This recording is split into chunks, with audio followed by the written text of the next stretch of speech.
Птицей года 2025 в Казахстане стал стервятник. Стервятник – редкая хищная птица, самая мелкая из птиц-падальщиков. Как и все падальщики, этот вид играет важную роль в поддержании здоровья экосистем, избавляя их от падалей и предотвращая распространение заболеваний. Помимо падалей, стервятник питается мелкими млекопитающими и рептилиями. Ареал стервятника в Казахстане охватывает предгорье и безлесные горы южной части Казахстана. В Казахстане, по последним оценкам, гнездится около 500 пар стервятников. Эта птица необыкновенна, и вы услышите интересную историю о ней.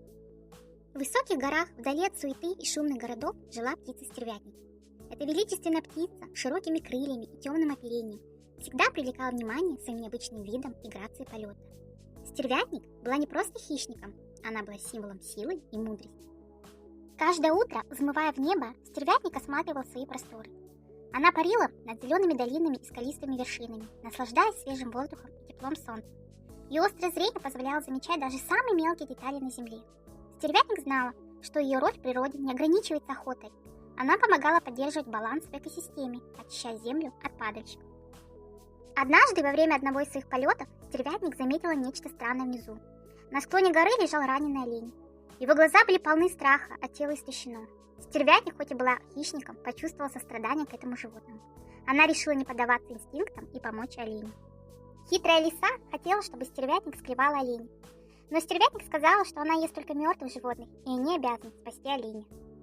С помощью своих острых клювов и сильных лап стервятник и ее друзья смогли освободить оленя. Когда он встал на ноги, его глаза светились благодарностью. Олень пообещал, что всегда будет помнить о доброте стервятника и ее друзей. С тех пор между ними завязалась крепкая дружба. Олень стал защитником леса, предупреждая других животных об опасности. А стервятник продолжал следить за порядком с высоты.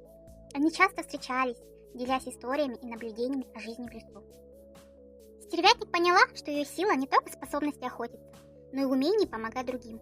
Она стала символом единства и дружбы в лесу, показывая всем, что даже самые разные существа могут объединяться ради общей цели и поддерживать друг друга в трудные времена. И так, в гармонии с природой, стервятник продолжала свои полеты, зная, что ее добрые дела делают мир вокруг лучше. Делайте добро, и мир вокруг станет лучше.